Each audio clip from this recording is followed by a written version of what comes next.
Hello guys, useful ആയിട്ടുള്ള kitchen tips ആണെന്ന് share ചെയ്യുന്നത്. വെജിറ്റബിൾസ് ഒക്കെ കട്ട് ചെയ്യുമ്പം നമ്മൾ കൗണ്ടർ ടോപ്പിൽ ഇതുപോലെ പേപ്പർ അല്ലെങ്കിൽ കവർ വെച്ചിട്ട് ചെയ്യുകയാണെങ്കിൽ നമ്മുടെ കൗണ്ടർ ടോപ്പ് നല്ല ക്ലീൻ ആയിട്ട് ഇരിക്കുകയും ചെയ്യും. പെട്ടെന്ന് തന്നെ നമുക്ക് വേസ്റ്റൊക്കെ ക്ലിയർ ചെയ്യാനായിട്ട് സാധിക്കും. രണ്ടാമത്തെ ടിപ്പാണെങ്കിൽ ബ്രെഡിൻ്റെ പാക്കറ്റ് ഇതുപോലെ ട്വിസ്റ്റ് ചെയ്തിട്ട് മുകൾ ഭാഗം കവറിൻ്റെ മുകൾ ഭാഗം താഴോട്ടാക്കി വെക്കുകയാണെങ്കിൽ നല്ല സേഫായിട്ടിരിക്കും. മൂന്നാമത്തെ ടിപ്പാണെങ്കിൽ കറിവേപ്പില ഇതുപോലത്തെ സിപ്ലോ കവറിലാക്കി ഫ്രിഡ്ജിൽ സൂക്ഷിക്കുകയാണെങ്കിൽ 3-4 ആഴ്ച വരെ കേടുകൂടാതെ ഇരിക്കും. പ്രത്യേകം സൂക്ഷിക്കേണ്ട കാര്യം വെള്ളാംശമില്ലാതെ ഇരിക്കുക എന്നുള്ളതാണ്.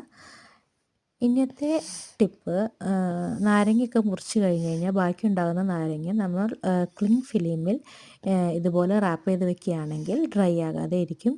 ഇനിയുള്ളത് ഒരു ഡിസ്പോസിബിൾ പ്ലേറ്റോ അല്ലെങ്കിൽ ബൗളോ ഇതുപോലെ വാഷ് ബേസിൻ്റെ അടുത്ത് വെക്കുകയാണെങ്കിൽ വേസ്റ്റൊക്കെ നമുക്കതിനകത്തോട്ട് കളക്ട് ചെയ്ത് വെക്കാം.